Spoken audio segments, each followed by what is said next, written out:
Hello everyone. Hello बच्चों। आज की इस वीडियो लेक्चर में फिर से रोटेशन जो टॉपिक है ना, रोटेशनल मैकेनिक्स, उसमें एक और टॉपिक सीखने की कोशिश करेंगे और एक एग्जांपल के थ्रू सीखेंगे। और टॉपिक है इक्विलिब्रियम ऑफ रिजिड बॉडी।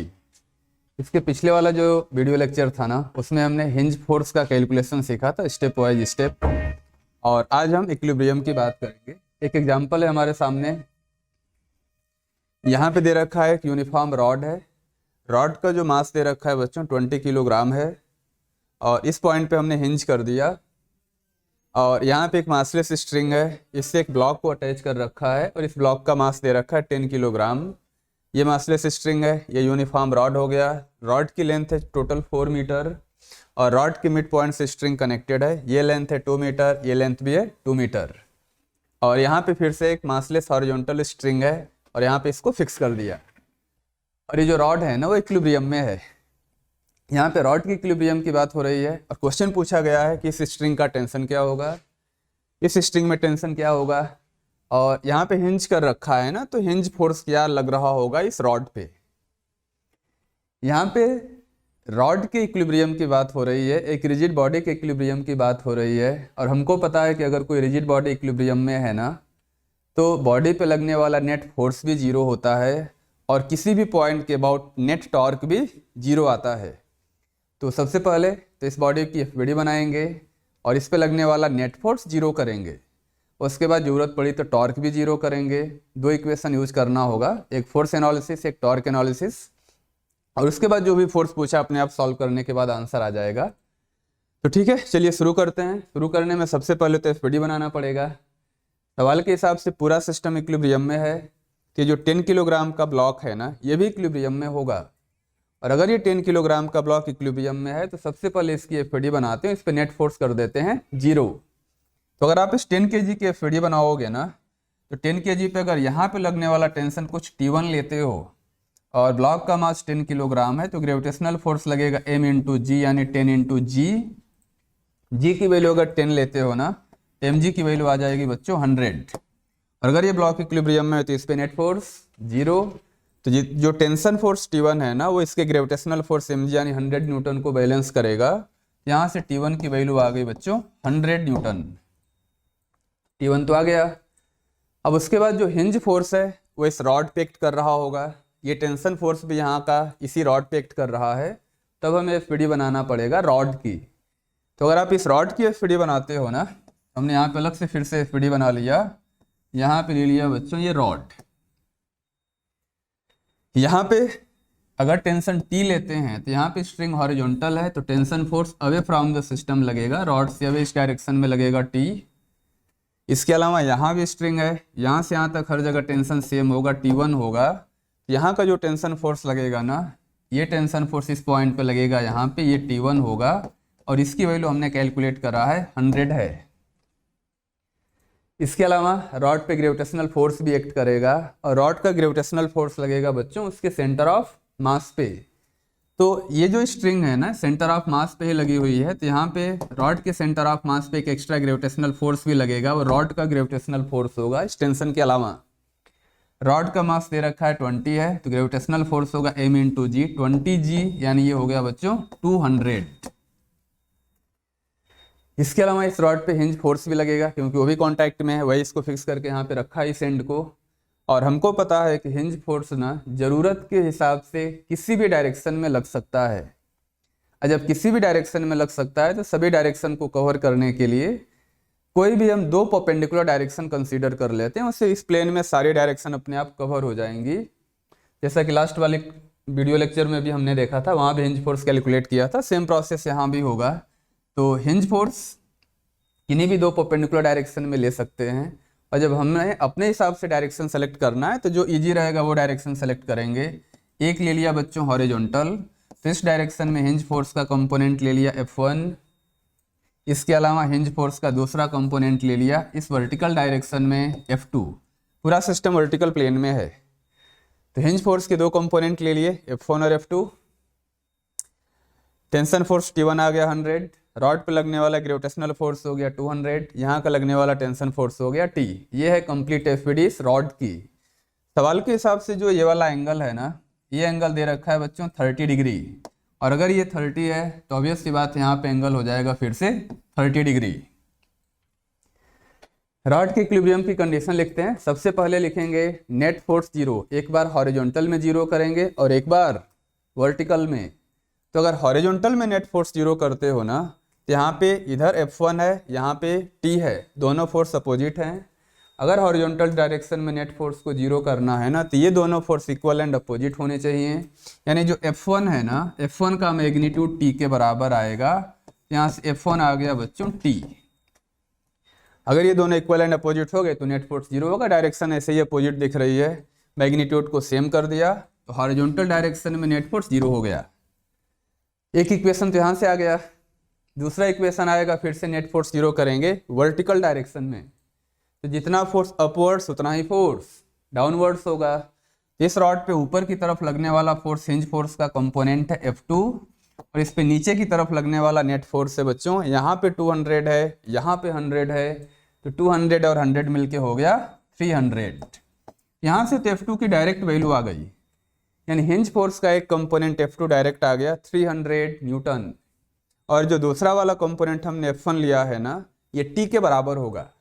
और अगर किसी तरीके से इस टेंशन T की वैल्यू कैलकुलेट कर लो ना, तो अपने आप हिंज फोर्स का कंपोनेंट F1 भी आ जाएगा, तो नेट हिंज फोर्स अपने आप आ जाएगा। तो इक्विलिब्रियम के लिए नेट फोर्स तो जीरो कर दिया, दो इक्वेशन आ गए। रिजिड बॉडी के इक्विलिब्रियम के लिए टॉर्क भी जीरो करेंगे, तो अगला इक्वेशन जो होगा ना वो टॉर्क का होगा। अब फिर टॉर्क जीरो तो कर सकते हैं, किसी भी पॉइंट के अबाउट जीरो कर सकते हैं। जब ऐसी कंडीशन है तो अपने हिसाब से जिस पॉइंट के अबाउट टॉर्क जीरो करने से सबसे ज़्यादा फायदा होता है ना, उसी के अबाउट टॉर्क जीरो करेंगे। और ऐसा कहा जाता है इन जनरल कि जिस पॉइंट पे maximum number of unknown forces act कर रहे हो ना, उसी के अबाउट टॉर्क को जीरो करना होता है, उससे ज़्यादा फायदा होता है। जैसे यहाँ पे हिंज वाला पॉइंट है, इस पे दो अननोन है F1 और F2। हालांकि ठीक है F2 की वैल्यू आ चुकी है, लेकिन ऐसे बोलें तो अननोन F1 और F2 दोनों थे पहले। तो इसे हिंज फोर्स के अबाउट टॉर्क जीरो करते हैं। हिंज फोर्स के अबाउट टॉर्क जीरो करने से फायदा क्या होगा कि जो F2 है ना, इस फोर्स का लाइन ऑफ एक्शन इसी पॉइंट हिंज से पास कर गया, तो इस F2 का इस हिंज के अबाउट टॉर्क क्या हो जाएगा, जीरो। आर परपेंडिकुलर जीरो आ गया तो F2 का टॉर्क जीरो। सेम तरीके से F1 का लाइन ऑफ एक्शन भी हिंज से पास कर गया, तो इस F1 के लिए आर परपेंडिकुलर जीरो हो गया। तो यानी इसके F1 के लाइन ऑफ एक्शन की हिंज से परपेंडिकुलर डिस्टेंस जीरो हो गई, तो F1 का टॉर्क भी क्या हो गया, जीरो। तो F1 और F2 डायरेक्ट इक्वेशन से गायब हो जाएंगे क्योंकि दोनों का टॉर्क जीरो हो गया। अब बचा यहाँ पे T, और यहाँ पे बचा 200 और 100 मिलके 300। तो नेट टॉर्क जीरो करने के लिए क्या करते हैं, फिर से अलग से एक डायग्राम बना देता हूँ। यहाँ पे ले लिया बच्चों रॉड यूनिफॉर्म है, यहाँ पे हिंज फोर्स ले लिया F1, ये कंपोनेंट F1 है, ये कंपोनेंट हमने ले रखा F2 है। यहाँ पे जो 200 और 100 मिलके ना नेट फोर्स आ गया बच्चों 300, और यहाँ पे जो टेंशन फोर्स है ना ये T है। तो F1 और F2 का टॉर्क इस हिंज के अबाउट जीरो आएगा। 300 का कंपोनेंट कर दो, 300 का टॉर्क लिखना है तो इसके लिए 300 का कंपोनेंट करेंगे। ये वाला एंगल हमारे हिसाब से 30 डिग्री है, और अगर ये वाला एंगल 30 डिग्री है ना, तो रॉड के परपेंडिकुलर ये ले लिया, ये एंगल भी वापस से हो जाएगा बच्चों 30 डिग्री। तो 300 का जब कंपोनेंट करोगे ना, तो 300 का ये वाला कंपोनेंट आएगा 300 cos 30, और ये वाला कंपोनेंट आ जाएगा बच्चों इस डायरेक्शन में 300 sin 30। तो 300 का एक बार अगर कंपोनेंट कर दिया ना, तब 300 को यहाँ से हटा दो। ये कंपोनेंट आ गया 300 cos 30, ये वाला आ गया 300 sin 30। उसी तरीके से टेंशन का टॉर्क लिखने के लिए इसका भी कंपोनेंट कर देते हैं। ये 30 है, ये भी हॉरिजॉन्टल, ये भी हॉरिजॉन्टल, तो एंगल हो गया बच्चे 30 डिग्री। तो टेंशन का जो ये वाला कंपोनेंट होगा ना, ये हो जाएगा T sin 30, और ये वाला कंपोनेंट आ जाएगा T cos 30। फिर से T को भी हटा दो। अब टॉर्क लिखने की बारी है, तो इस हिंज के अबाउट टॉर्क अगर लिखोगे ना, तो F1 F2 का जीरो आ गया। ये जो 300 sin 30 है ना, तो इसका लाइन ऑफ एक्शन यही हिंज से पास कर गया, इस कंपोनेंट का हिंज के अबाउट टॉर्क क्या हो गया, जीरो। बचा 300 cos 30, और अगर आप 300 cos 30 का टॉर्क लिखोगे ना, तो हिंज के अबाउट 300 cos 30 का टॉर्क आएगा बच्चों क्लॉकवाइज। तो इस 300 cos 30 का टॉर्क आएगा 300 cos 30 इंटू इसके लाइन ऑफ एक्शन की 300 cos 30 के लाइन ऑफ एक्शन की हिंज से जो डिस्टेंस है ना, ये सवाल में दे रखा है 2 मीटर है, लेंथ का आधा है, तो इंटू हो जाएगा बच्चे 2। यहाँ से इन दोनों कंपोनेंट का टॉर्क आ गया जो एमजी के दोनों कंपोनेंट थे। अब बचा टेंशन, तो टेंशन का जो ये वाला कंपोनेंट है ना T cos 30, तो फिर से इसका लाइन ऑफ एक्शन ये हिंज से पास कर गया, और अगर T cos 30 का लाइन ऑफ एक्शन हिंज से पास कर गया तो T cos 30 का हिंज के अबाउट टॉर्क 0 हो गया। फिर यहाँ पे बचा T sin 30, तो अगर T sin 30 का टॉर्क लिखोगे तो ये आएगा बच्चों एंटी क्लॉकवाइज। हमने क्या किया है, 300 cos 30 के टॉर्क को पॉजिटिव ले लिया, तो यानी अगर क्लॉकवाइज को आप पॉजिटिव लोगे ना तो एंटी क्लॉकवाइज सेंस क्या हो जाएगा, नेगेटिव। तो T sin 30 का टॉर्क आएगा बच्चे माइनस, नेगेटिव में ले लेंगे। फोर्स है, फोर्स का कंपोनेंट है T sin 30, यहाँ पे हो गया T sin 30 इंटू इसके लाइन ऑफ एक्शन के हिंज से परपेंडिकुलर डिस्टेंस, रॉड की टोटल लेंथ हो जाएगी, ये दे रखा है बच्चों 4 मीटर, इंटू 4 हो गया। सारे फोर्सेज का टॉर्क आ गया, और इक्विलिब्रियम के लिए नेट टॉर्क मस्ट बी 0, तो नेट टॉर्क को 0 कर दिया। अब इस इक्वेशन को सॉल्व करते हैं, ये हो जाएगा बच्चे 300 cos 30 का मतलब है √3/2 इंटू आ गया 2 माइनस T sin 30 है तो ये T/2 हो जाएगा इंटू 4, दिस मस्ट बी 0। इसको 0 से इक्वेट कर दिया। इसको अगर आप सॉल्व करोगे तो T/2 यहाँ पे 2T बचेगा, उसको आगे ले जाके सॉल्व करेंगे ना, यहाँ से 2T की जो वैल्यू है ना, 2T की वैल्यू आ जाएगी बच्चे, यहाँ पे 2T बचेगा, 2 से 2 गया, ये हो गया 300√3, 2 से डिवाइड कर देंगे तो यहाँ से टेंशन की वैल्यू आ जाएगी। तो 2 से डिवाइड करने के बाद जो टेंशन T है ना, T की वैल्यू यहाँ से आ जाएगी 150√3, तो T आ गया 150√3 न्यूटन। यहाँ से टेंशन फोर्स T आ गया। यहाँ पे जो स्ट्रिंग है ना, इसका टेंशन आ चुका है बच्चों 150√3 न्यूटन। अब हमसे क्या पूछा गया है कि हिंज फोर्स बताओ, तो हिंज फोर्स का एक वाला जो कंपोनेंट था वर्टिकल वाला, ये तो आ गया था 300, दूसरा कंपोनेंट F1 T के बराबर है, और T की वैल्यू अभी हमने कैलकुलेट किया है 150√3।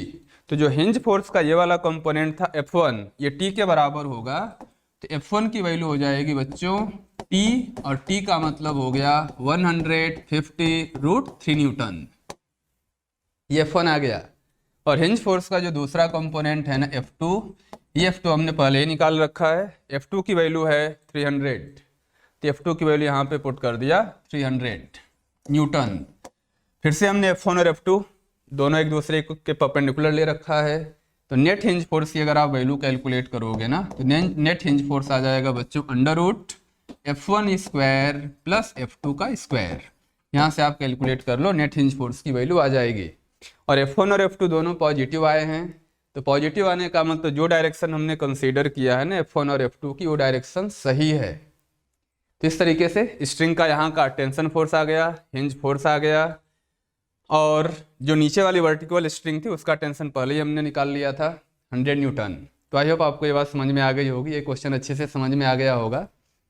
और ये इक्विलिब्रियम से रिलेटेड एक क्वेश्चन है, इसमें हमने हिंज फोर्स का भी कैलकुलेशन सीख लिया, और रिजिड बॉडी का इक्विलिब्रियम भी हमने सीख लिया एग्जाम्पल के थ्रू। तो फाइनल कंक्लूजन ये है, इक्विलिब्रियम के लिए रिजिड बॉडी के FPD बनाया, 2 परपेंडिकुलर डायरेक्शन कंसीडर किया, दोनों डायरेक्शन में नेट फोर्स 0 किया, और किसी भी एक पॉइंट के अबाउट टॉर्क 0 किया। टॉर्क 0 किसके अबाउट करेंगे, जिसपे in general maximum number of unknown force से एक्ट कर रहे हों। इक्वेशन को सॉल्व कर देंगे, आंसर आ जाएगा। आई होप आपको ये चीज़ें समझ में आ गई होंगी, और इससे रिलेटेड और भी वीडियोज देखेंगे, अगली क्लास में उसको सीखेंगे, अलग कंसेप्ट को ही देखेंगे। तब तक के लिए थैंक यू।